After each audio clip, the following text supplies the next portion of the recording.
আরও একটা নতুন মিনি ব্লগে সবাইকে অনেক অনেক স্বাগত। তো এখন সন্ধ্যাবেলা আমরা সবাই মিলে রেডি হচ্ছি, যাব একটা বিয়ে বাড়িতে। তো হাফ মেকআপ করে নিয়েছি, বেশ শাড়ি টাড়ি পরে নিয়েছি, সবাই মিলে আমরা এখানে রেডি হচ্ছি। কেমন লাগছে সাজগোজ করে অবশ্যই জানাবে। এই যে আমি শাড়িটা পরেছি, কানের দুলটা পরে নিচ্ছি, টুলি দেখো রেডি হয়ে গেছে, ওকে সব গুছিয়ে দিয়েছি। এই যে পিকু আমার চুলটা বেঁধে দিয়েছে এইভাবে, সামনে একটা বিনুনি করে এখানে একটা ফুল লাগিয়ে দিয়েছে। কেমন হয়েছে অবশ্যই জানিও। পিকু আমাকে চুলটা বেঁধে দিয়েছে। তো আমরা এখন বেরিয়ে পড়েছি, ভেবেছিলাম চাদর নেবো না, একটু স্টাইল করব, কিন্তু বাইরে বেরিয়ে দেখি কি ঠান্ডা। অবশেষে চাদর সোয়েটার সব নিয়ে বেরিয়ে পড়েছি। তো চলে এসেছি বিয়েবাড়িতে, বউ এখানে চলে এসছে।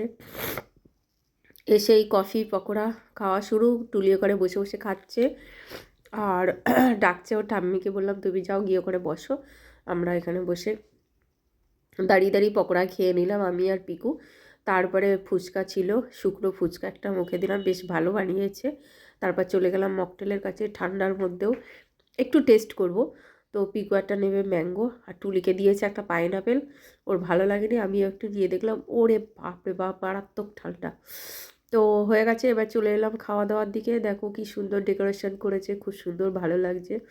আমার ঠান্ডাতে আবার খুবই খারাপ অবস্থা, গলা দেখে বোঝাচ্ছে, গলার আওয়াজ শুনেই বোঝাচ্ছে। দেখো মেনু কার্ড দেখে নিয়েছো।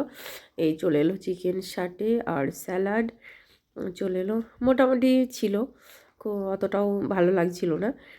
তারপরে দিল কড়াইশুঁটির কচুরি আর চানা মশলা, ভালো খেলাম। তারপরে অর্ধেকটা অর্ধেকটা করে খাচ্ছিলাম, সবটা খাইনি। আর ফ্রায়েড রাইস দিয়েছে, তারপর চিকেন কষা দিয়েছে, সেটাও অল্প একটু খেলাম।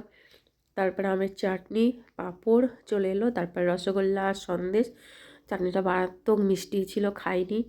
রসগোল্লা আর সন্দেশও হাফ হাফ করে খেয়ে নিলাম। নিয়ে এবার হাত দেওয়ার জল চলে এসছে, হাত টাত ধুয়ে নিয়েছি।